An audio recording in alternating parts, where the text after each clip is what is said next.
we go. Welcome back to the channel. Don't forget to hit the like and subscribe button.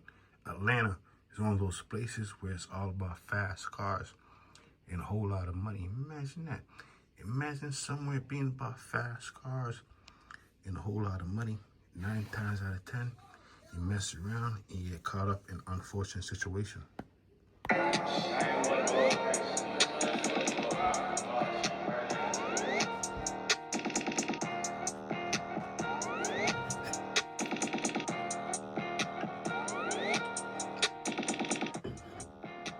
Now, if you're from the city, then you know, or at least heard of PFK, a set that originated as a branch of GF members in the 9th Ward, which went on to arguably become more known than Mob. Okay. And anyone who's heard of PFK knowingly, without a doubt, knows who the creator of PFK is.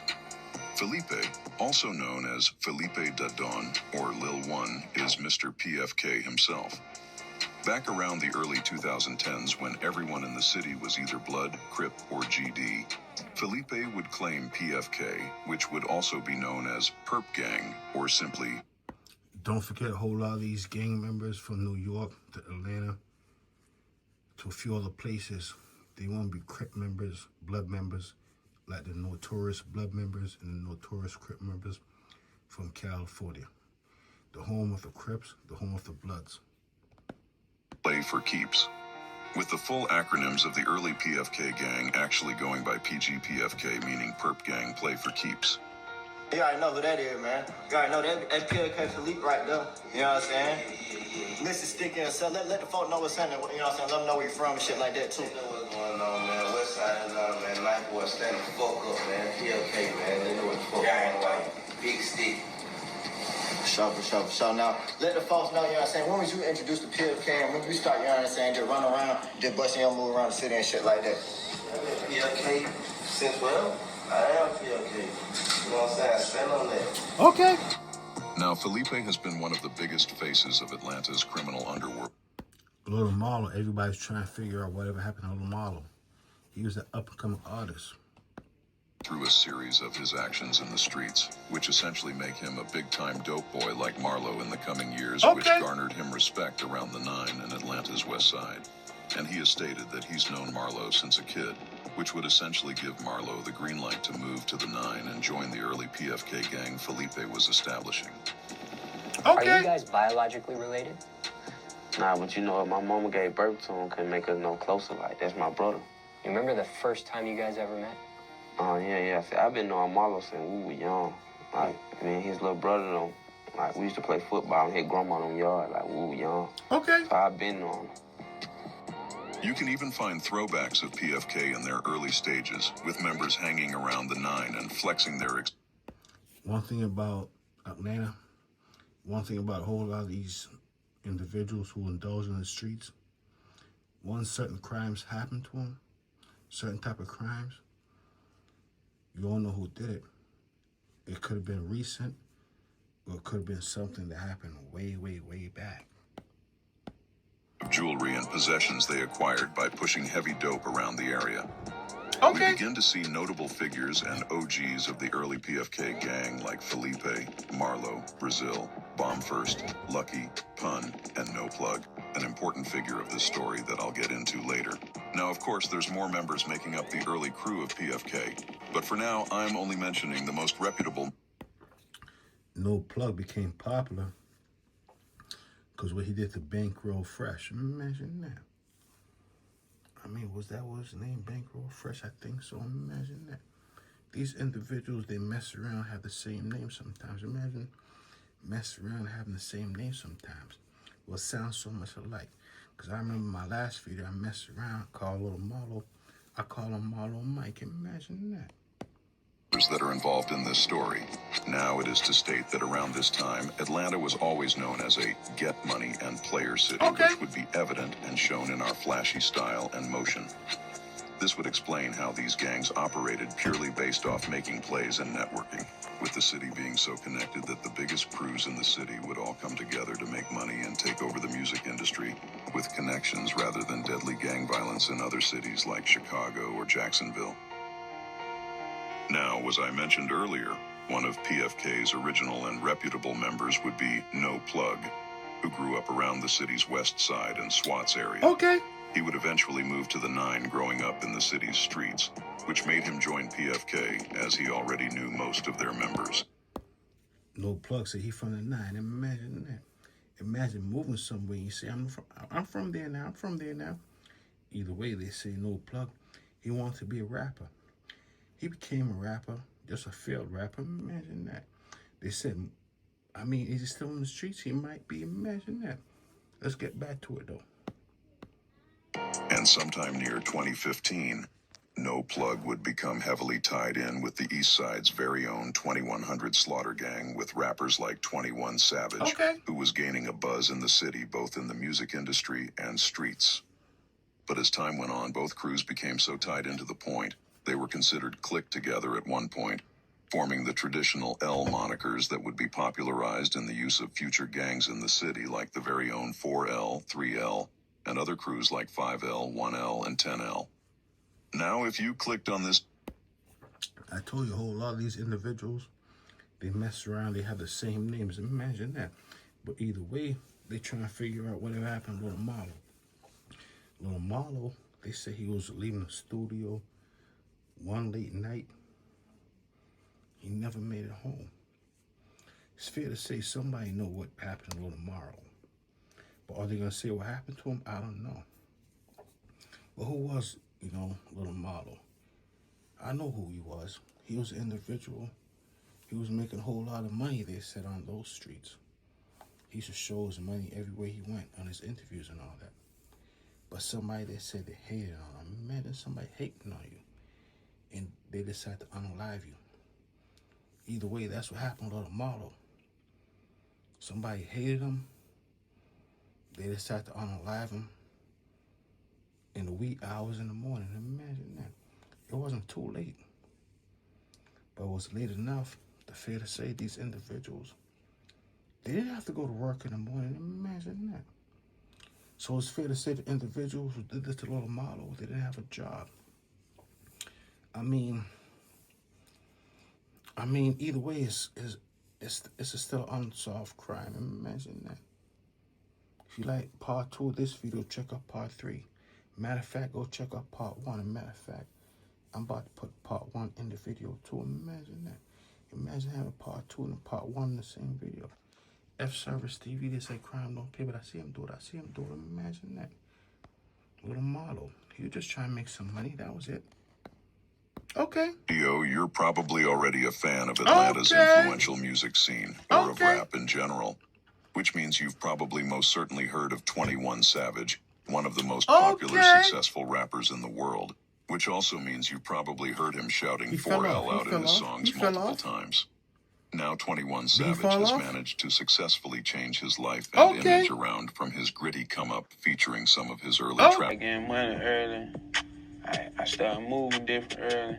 It was hard, but I made it easy for me. I learned the game early. Being from Bowen Homes, of course Marlo would come to grow up and know legends like Shawty Lowe, who tragically died in a car crash in 2016. If you're from the city... Here we go. Welcome back to the channel. Don't forget to hit like and subscribe. But here we have another crazy story. Atlanta. Atlanta's a different place right now. But once upon a time, there was a guy. His name was Marlo Mike. Imagine that. Marlo Mike. Was that his name? I don't know.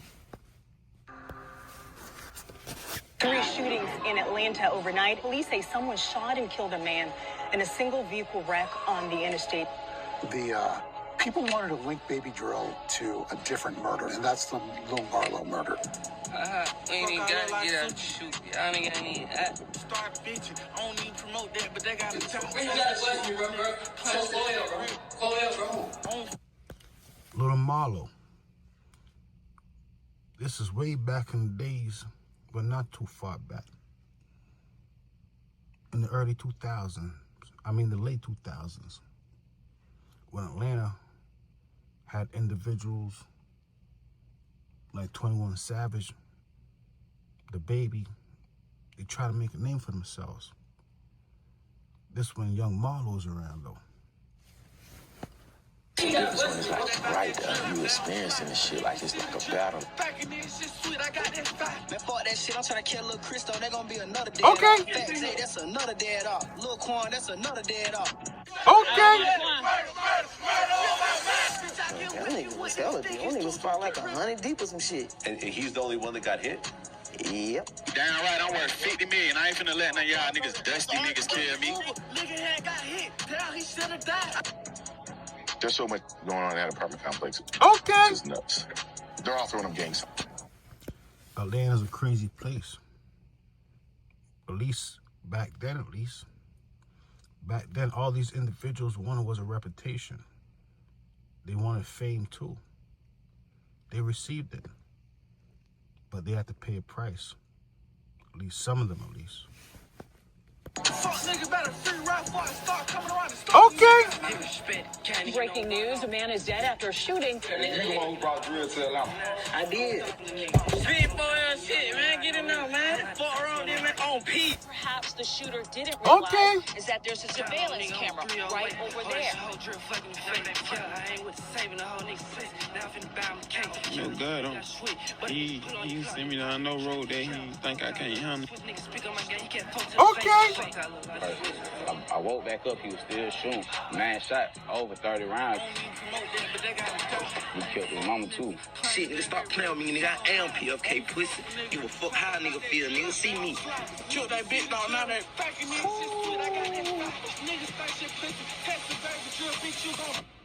Okay.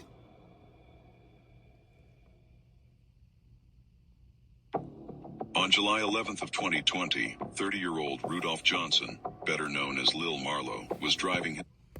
Little Marlo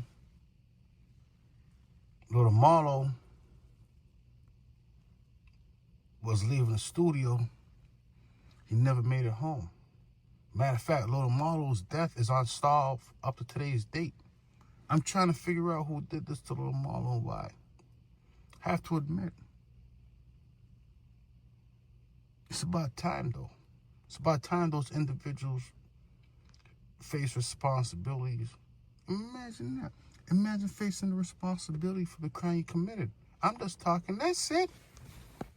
Along Atlanta's Wine 285 interstate near Benjamin E. Mays, before another vehicle pulled along and began opening fire, killing him. Several in the hip-hop community have taken to social media to offer their condolences. His death would reach headlines, bringing eyes all around the world to the side of Atlanta the media doesn't show you. But what outsiders don't know is that Marlo's death would be a tragedy that would spark a deadly wave of gang violence in both the streets. But here's the thing right here. Marlo, he grew up in the streets. He was making money in the streets for many, many years. So it's kind of hard to figure out who did this to him. It's a terrible thing. That's what makes this case so hard to solve. Because Marlo was in the streets his whole life for the most part. I'm just talking. That's it. Let's get back to it, though. Don't forget to hit like and subscribe button. Unbelievable. Think about it. And Atlanta's music scene. It is the murder that sparked all the wars in the city.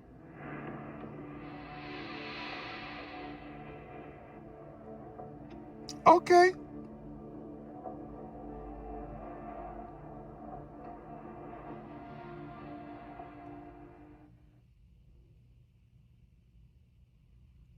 Atlanta. It is the most populous city in the state of Georgia and is rapidly becoming one of the biggest cities of the South, being commonly known as America's hip-hop city and the Black Hollywood. It is the birthplace of rap's signature trap sound, made infamous by figures hailing from the east side and Zone 6 side of the city like Gucci Mane, Waka Flocka Flame. What's going on in Atlanta, though? What's going on in Atlanta, though, to be honest? Little Meech done went to... I said Little Meech. I mean Big Meech. They said Big Meech done went down to Atlanta and turned everybody out. What I mean by that, he made everybody want to get rich. He made everybody want to get money.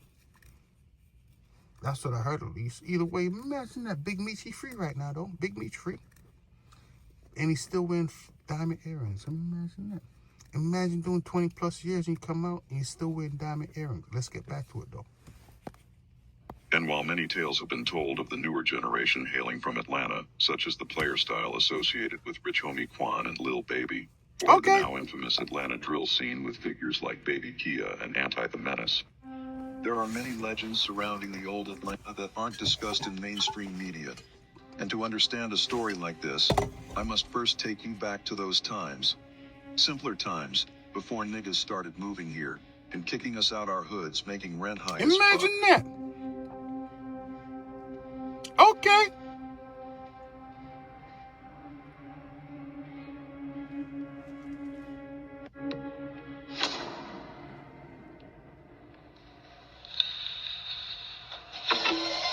I feel like the new generation don't know the old Atlanta. They really don't know it like that. They may have heard from it, like from some of their homeboys, or OGs in the hood, big homies of the hood.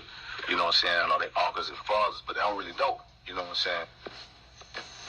In the 80s, Atlanta was like most other big southern metro cities like Memphis, Baton Rouge, or Birmingham. Big enough for economic potential, but small enough that everyone knew each other. African Americans were just coming off the second wave of the Great Migration and would take over lots of southern cities and make them home for generations to come. Atlanta at the time was sprawling of affordable public housings and cheap homes for poor families. And by this time, most of the neighborhoods in the inner city were majority black. Where's Shorty Low at? The crack cocaine epidemic affected most areas in poverty in multiple cities. This introduced small-time dealers and robbers in the inner city of Atlanta, which would begin. Either way, Atlanta, individuals have been dibbling and dabbling for a while. As I said, Big Meech went down there, he turned it up. He just turned it up. That's why they said Pee Wee Long when he got back to that trap. And imagine that. I'm about to make a video about Pee Wee Long when he got back to that trapping. They said Pee Wee messed around, probably got to do at least 15 years. Imagine that. But let's get back to it, though. We're not talking about Pee Wee in this video. Small dose of crime. It wasn't until by 1986 where a gang of big-time drug dealers known as the Miami Boys began moving from southern Florida and started setting up shop in nearby northern cities. Atlanta was one of those cities. The Miami Boys would take over many of the projects, a lot which were already crime-ridden, and sell their products and recruit more members, while also claiming hoods and territories. Tell me about the original Miami Boys. The original Miami Boys. I'm one of the original Miami Boys. Back in 1987, I had just got out of prison. I went to Atlanta, Georgia. During that time, there weren't too many people doing nothing. But they said I had a chance to go to Orlando or Tallahassee. So I said, I'm going to Atlanta. But I'm one of the originals. We come out of John Hope. Off Boulevard. I mean, how did that come up? Because a lot of people don't know about the Miami Boys. Yeah, see, they don't get money in Atlanta. We get money in Atlanta where I know from, and we was taking their girls. Imagine that. The Miami Boys is making money in Atlanta before Big Meech, but either way, Big Meech, he took it to a different level. He took it to a level where everybody else wanted to be like him. They want to make it rain in the club. Imagine that. Big Meech said the reason why he used to make it rain in the club because it took too long to count the ones and the fives. Imagine that. Imagine taking too long to count the one and the fives when you go commit, you know, when you go participate in your criminal activities. That's what he said. But let's get back to it, though. We're in the dudes from Fulton County. Fulton County is Atlanta, Georgia. We talking about the county itself, Fulton. They didn't like niggas from Florida because, especially the Miami Boys, because everything they had was whacking, taking all their. The Miami Boys' influence over the city would be so big that an entire generation would witness and endure this influx of violent gang violence over drugs and turf. More drugs began surfacing around. New weapons, then new gangs formed, who would be the OGs of these infamous projects for generations to come. These projects would include the likes of Grady Homes, John Hopes, Perry Homes, Bankhead Courts, Techwood Homes, East Lake Meadows, which crime was so terrible at a point it was being compared to the atrocities of Little Vietnam. Real criminals and of in those course, areas. Bowen Homes, made infamous by figures like Shawty Lo. Man, that Shorty Low, I done it all. I have to admit, Shorty Low, when Shorty Low was around, Imagine that. Show you lower that. Let's get back to it. Let's get back to it. Don't imagine that. Done it all. When the Shop Boys. Okay. It's a hood made famous by plenty of other rappers and notable figures showing love and shouting out the projects like Bankhead's T.I. and many more. I was born on the east side of Atlanta, and I was raised on the west side of Atlanta. So I got the chance to experience both sides and really understand it. And then I was raised in probably, well, I can't say probably, it is the hardest projects in East Atlanta was East Atlanta. You know what I'm saying? I got a chance to grow up over there. Leaving from there, I ended up moving to Bowen Home on the west side. And Bowen Home is probably the worstest projects on the west side. Imagine that, the worstest project. The Bowen Court projects would be one of the hoods immortalized in Atlanta's lore, and it would also be the stomping grounds for a young Lil Marlo growing up in the streets of Atlanta before they were ultimately destroyed like the rest.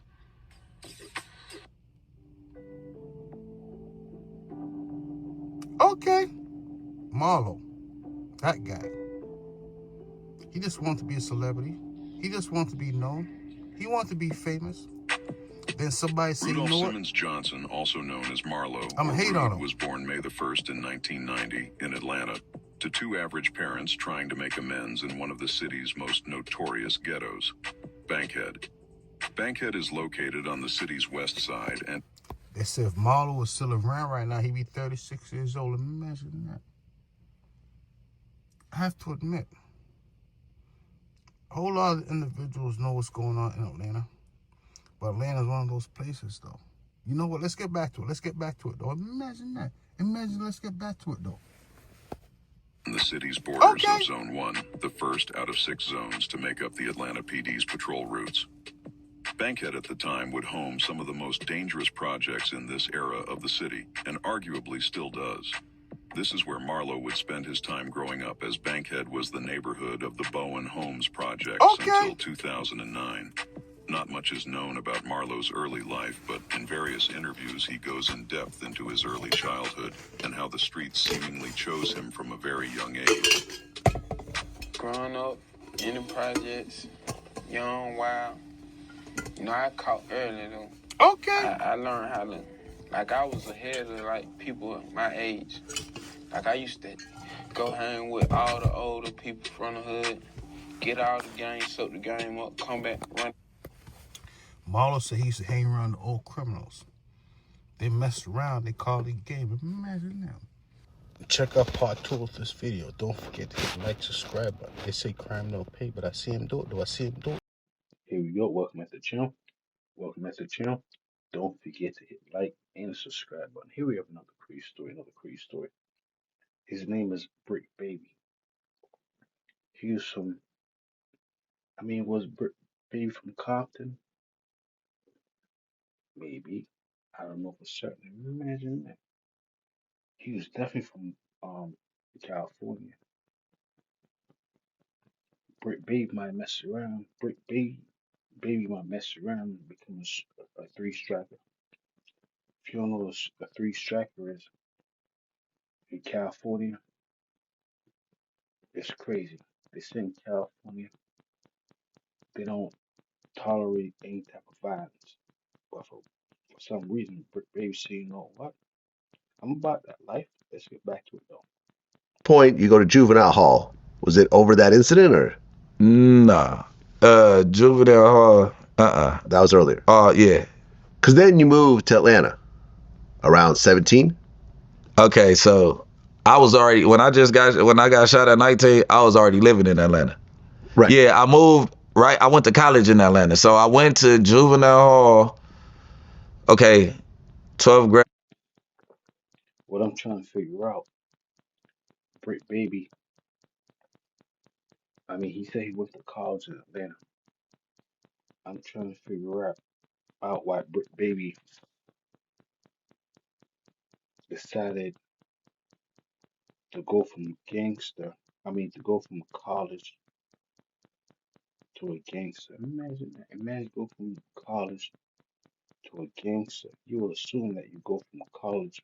Right before 12th grade started, I came back from basketball prep school in Mississippi. I caught a case that summer. but it was a pistol case. And when I went on a high speed chase, when I ran, I end up throwing the clip one way, and then I ran a couple more blocks and threw the gun. So they found. So in case you're wondering who Brick Baby is, this is who he is right here. Imagine that. Imagine me being Brick Baby, but either way, Brick Baby's in the feds right now. Have to admit, he tells a crazy story. So let's get back to it though. The gun with no clip. So that's a misdemeanor because it wasn't like, Okay. yeah, you know what I'm saying? So I didn't know that. So they ended up giving me probation. I piss dirty, whatever the case is, every time. I've been pissing dirty from 14 to 18. I never pissed one clean.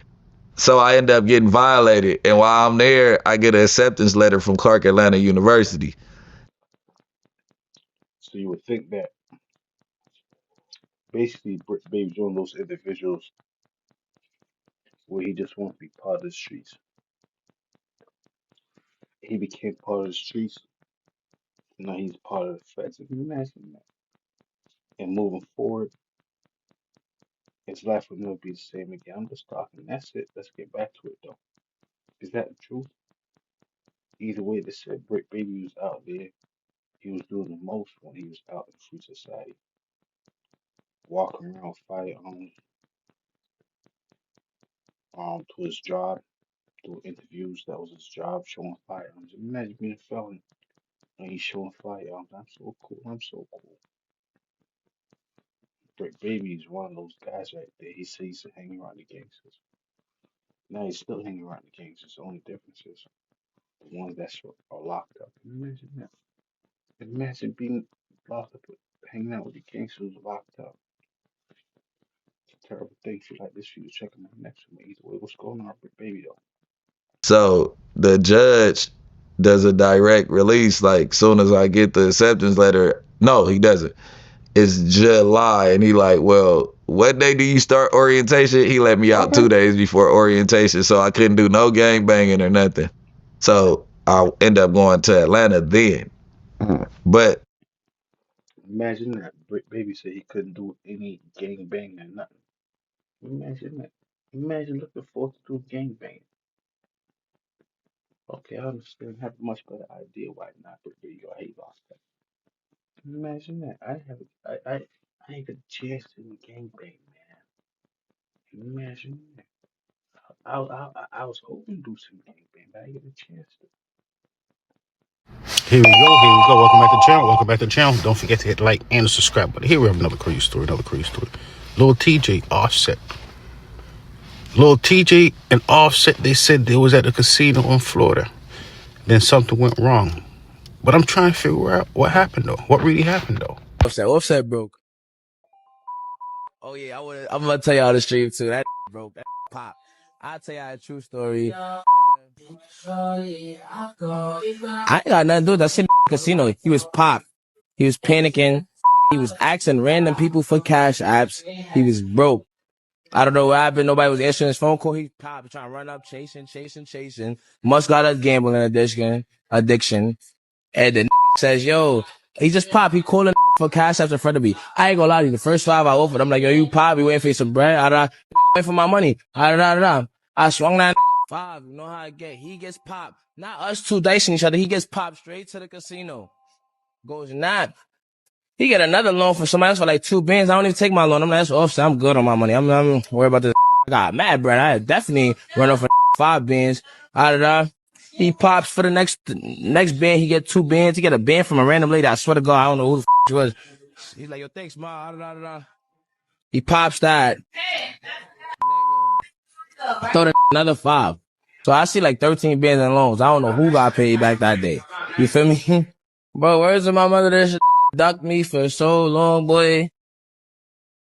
And mind you, I'm 23, and this is Drop Top, Cardi B husband.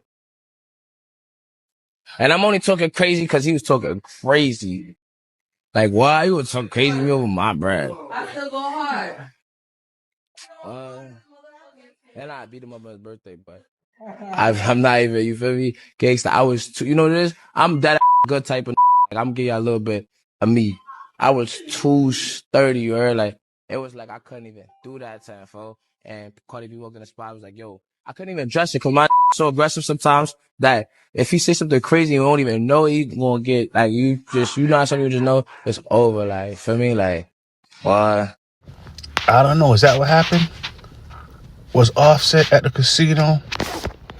Then one little TJ's, somebody who was with Offset probably said something wrong they don't like, and then they did what they had to do. I don't know. Only thing I do know, it seems like Offset has a gambling problem. Imagine having a gambling problem. I have to admit, having gambling problems, it's a terrible thing, really is. Just because you can lose so much money so fast. Matter of fact, they said it might be one of the worst addictions there is. Imagine that. Is that the truth? I don't know. The only thing I do know, it's hard to win in those casinos. Imagine trying to win in the casino. So that's what's going on with Offset. Is he down and out financially? He might be.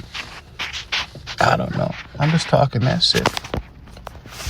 But either way, Offset, he was, you heard what happened to him in Florida in the casino. You saw him on the floor.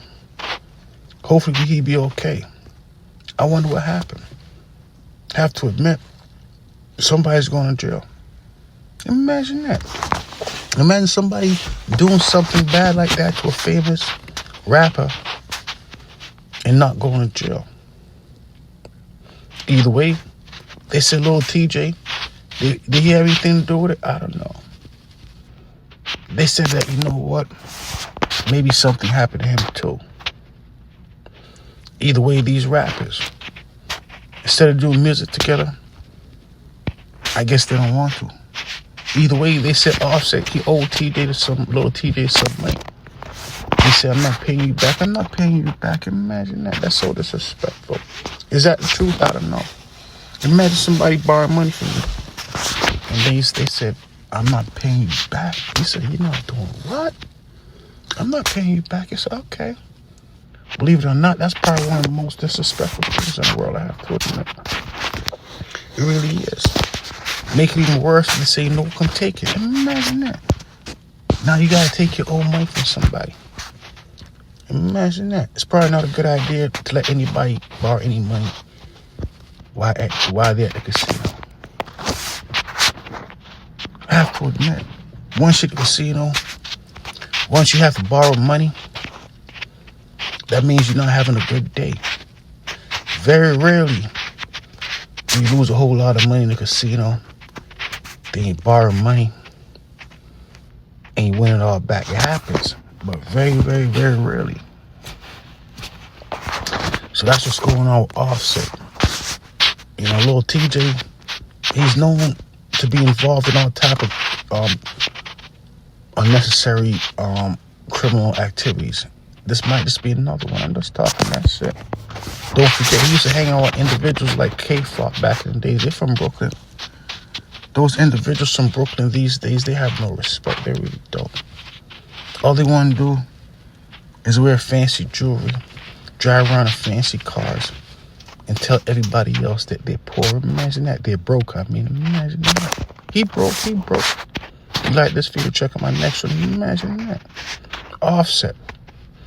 Mr. Bad and Bougie. What was he doing with all that money? I don't know. You know what it is? He might have messed around and gambled it all. Imagine gambling your whole advance. Unbelievable. Think about it.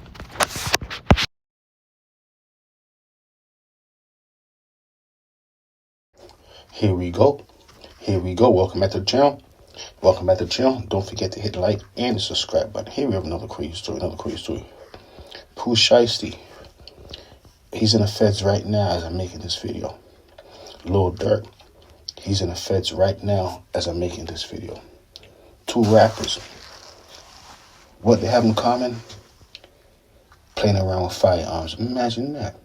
Either way, they said Pooh Shiesty, he might have messed up. He might mess around and get 30 years. Wow, imagine getting 30 years. I believe Pooh Shiesty is about 25 years old right now. They say he might mess around and come out when he's about 55 years old. Imagine that. Let's see what else. Did they sell the items? Now I'm gonna tell you something. What I was told today, and they've been confirmed. I haven't confirmed it yet, but I was told that some of the items were found during the search. Really? So Yeah. It's no way. It's no way they would have a chain, a wedding Yeah, I band, mean, none of that. I hope that's not true. I hope that's not true, but I was told that some of the items were found. Hey, by the way, shout out to my man Jay Weathers. He said, yo, Shicey's a felon with a gun. That's 10 years by itself. He'll also get a gang enhancement. Are there gang enhancements in the Fed chat? For being a gang member, the points are going to be too high. Hey, man, that's what I was telling you. Like, the points, like, the base offense level going to be so fucking high. Like, it's going to be hard for him to take their case. I mean, for him to take whatever number they give him, because the number going to be so high. They might offer him a 30. They might say, go on, take this 30 so you won't get life. It's hard for niggas to sign for 30 years. That's hard to do. Jesus. So how were you, when you were locked up, and, obviously you maintain your innocence, but, like, when you were possibly preparing for... I don't know. I don't know if Pooh Shiesty might get that 30 years. I have to admit, though, I do know that he was on probation for 5 years. So I do know at the bare minimum he's going to have to do that 5 years of probation. And I do know that he's going to have to do some extra time because he was a felon committing another felony. So it's fair to say Pooh Shiesty's going to be sitting down for a while. Little Dirk, too. It's fair to say these individuals, they came and they made, they made an impact in a sense. They were known for promoting violent music. They was known to talk about that street life. And they realized what the street life's about. You can't really be from the streets if you don't go to jail forever. Imagine that. Most real criminals, the worst of the worst, well, not the worst of the worst, but real criminals, they need to go to jail forever or a real long time. So it's fair to say if Pooh Shiesty gets that 30 years, it's one of those things right there. I'm trying to figure out, is he going to be the shiestiest one in the feds? I don't know. There's a whole lot of criminals in there. Is him, Lil Durk, going to have that back and forth? Who's more shiesty, him or Pooh? I don't know. Well, let's get back to it. Did they throw it all away? I don't know. Maybe. One of those things right there. It's an unbelievable story if you think about it. So eventually Lil Durk and Pooh Shiesty, they're going to be, they're going to be seeing each other while they're in the feds, I'm assuming. Will they be? I don't know. So that's what's going on with Pooh Shiesty right now. And they said Lil Durk. Either he's going to beat his case and be free, or he's going to get life forever.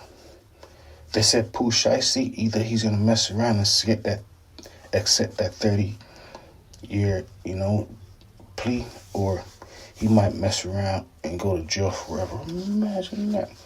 I have to admit, that going to jail forever things, it takes a lot. It takes a lot. What I mean takes a lot, they said that's a lot of pressure right there. I have to admit. That's a whole lot of pressure. But I have to admit, these individuals, they don't face life in prison for no reason at all. A lot of times they go out of their way to get those sentences. Imagine that. Imagine going out of your way to get life from prison. Pooh Shiesty, he just came out of prison. It's fair to say that he's not scared to go back to jail. Imagine that. They say Pooh Shiesty, at the time of his crime, he was on probation in a halfway house. And could monitor on. Imagine that. He's a real bad guy. I'm just talking, that's it. Or was Pooh Shiesty just down and out? And he needed some money. And he said, you know what? I need some money. And the only way for me to get some money, I gotta do what I gotta do. Is that what happened? I don't know. Only thing I do know is a good chance that him and Lil Durk might mess around and share a can of sardines while they're locked in the feds together. Imagine that. Say they do get that life. And about 30 years from now, it's gonna be a different world. These individuals are not gonna have the luxury of having individuals take care of them anymore. Their money would have ran out by then. So they have no choice but to share sardines in the future. Mess around and they probably gonna have to perform that Back in Blood song. Imagine that. Imagine they perform that Back in Blood song and they get paid, a couple of extra sardines for that. I don't know, I'm just talking, that's it. But either way, I mean, it's Pooh Shiesty about that life where he say, you know what? I'm going to take that 30. It's better than getting that life. Or you gonna roll the dice and say, you know what? If I get that life, or if I get that 30, they're kind of similar. Imagine that. Because he's still not thinking clearly. He's still not thinking clearly. He's probably thinking life. And that 30 is saying, they ain't gonna realize once he's been locked up for about 20 years, he's gonna wish he took that 30 years. If he didn't take it. Imagine that. Pooh Shiesty and Lil Durk, they're supposed to be doing shows right now, but no. Instead of just fighting for freedom. Are they fighting for freedom? Or are they happy where they are? I have to admit. These individuals indulge in crimes they knew could have got them so much time, and they still did it. So you never know if these individuals are happy where they are. They might be. So either way, that's what's going on with these two individuals right here. They might mess around and have to share a can of sardines in the future. If you like this video, check out my next one. Imagine that. They say crime don't pay, but I see him do it. Imagine that. What about Big 30? I'm quite certain Big 30 could definitely handle 30. Especially if his name is Big 30. Imagine that. You can't handle 30. Here we go. Welcome back to the channel. Don't forget to hit like and subscribe button. Here we have another crazy story. Pooh Shiesty. It's fair to say Pooh Shiesty, his career is done with. It's finished. It's over. He's probably going to have to get a job at McDonald's. Imagine that. Or maybe he'll have to get a job at Wendy's. Either way, he's no longer be a rapper anymore. I'm quite certain. Imagine throwing it all away. They said Pooh Shiesty, he was placed in a position where he could have provided for his family, made millions and millions of dollars, but instead he said, you know what? I'm about that street life. One thing about that street life we all know for certain, it's guaranteed to get you in trouble. So that's what happened to Pooh Shiesty. He didn't want to be professional at all. He wanted to indulge in that street life. He wanted to get in trouble. And that's what happened. Abel, I'm the U.S. Attorney for the Northern District of Texas. Thank you for coming. This week, 9 individuals, including well-known musical artists, kidnapped and robbed at gunpoint numerous victims at a music studio in Dallas, Texas. 8 of the 9 were arrested yesterday in Dallas, Memphis, and Nashville. These individuals who are charged and arrested include Lontrell Williams Jr., also known as Pooh Shiesty, Lontrell Williams Sr., Rodney Wright Jr., also known as Big 30, Kadarius Waters, Demarion Gibson, DeMarcus Glover, Corday Johnson, Darian McDaniel, and Terrence Rogers has not been arrested yet, but will be soon. The complaint alleges that on January 10th of this year, 3 music industry professionals traveled to Dallas for a scheduled business meeting. Lontrell Williams Jr. arranged this meeting purportedly to discuss the terms of his recording contract with one of the victims. As alleged, once these 3 men were inside the recording studio, Williams Jr. and 8 co-conspirators, several of whom traveled from Memphis, Tennessee, executed a coordinated armed takeover.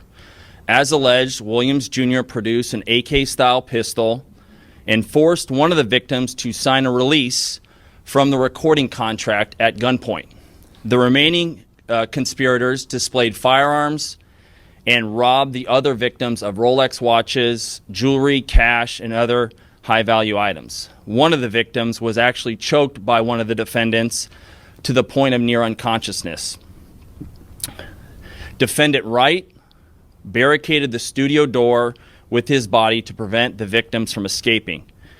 The ringleader of the conspiracy, Lontrell Williams Jr., was on home confinement at the time of the offense, as alleged, for a prior firearms conspiracy charge and conviction out of the Southern District of Florida.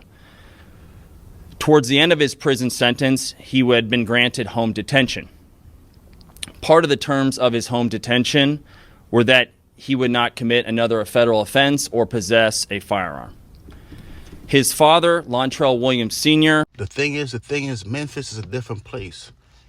Memphis, for example, that's what I heard. I've never been to Memphis before, but I heard once you're 18 years old, you could just walk into the store and you could just purchase a firearm. Is that the truth? That's what I heard. So with Pooh Shiesty, he grew up in that world where playing with firearms was common.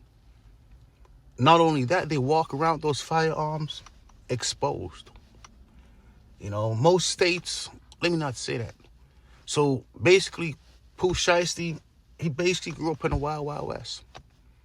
But he wasn't smart at all. His father wasn't smart either. Imagine that. Imagine you or your father not being smart. I have no idea why Pooh Shiesty's father didn't say, son, that's not how contracts work. Either you have to buy your way out or you have to fulfill the contract. That's it. No other options. That's it. I mean, I guess they could let you go if they want, but why would Gucci Mane want to let go of Pooh Shiesty? He's his cash cow. He's going to make as much money for him as possible. You know? Pooh Shiesty said, you know what?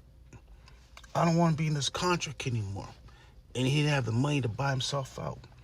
I believe Gucci Mane gave him $1 million contract. So if Gucci Mane gave Pooh Shiesty $1 million contract, it's fair to say Pooh Shiesty got to make Gucci Mane back at least $10 million for him to be satisfied. That's how it goes.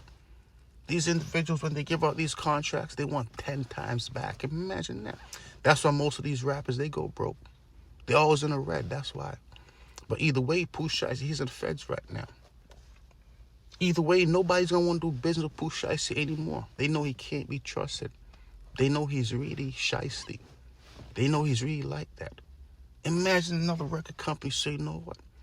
I want to do business with Pooh Shiesty. And because he don't like the terms of the contract, he's going to want to put our firearms on him. Imagine that. So it's fair to say Pooh Shiesty, his career is done.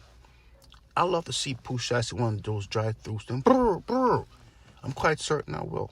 Give it 5 years. Imagine that. Give it 10 for certain. But either way, Pooh Shiesty, he's back in the feds. I mean, here's the thing right here. Gucci Mane's going to shelf Pooh Shiesty. When I mean shelf Pooh Shiesty, that means he's not going to have the luxury of putting out music anymore. Imagine that. And then he's going to be faded away. They said, Pooh, who? The only Pooh I know is Winnie. Nah, they said Shiesty. You remember that? I don't know. I don't remember who that is. The only Pooh I know is Winnie. Imagine that. So that's what's going on with Pooh Shiesty. He wanted to play with firearms. He thought he was a tough guy. His father didn't want to... I mean, what was his father doing? Maybe his father, you know what, was thinking about money. So you know what? We go over here and make more money. And give me some, son. Son, give me some money, son. Okay, Dad, I got you. Imagine that. Is that what happened? I don't know. But either way, Pooh Shiesty and his father are in the feds right now. And fair to say, Pooh Shiesty, his career's done with. Imagine that.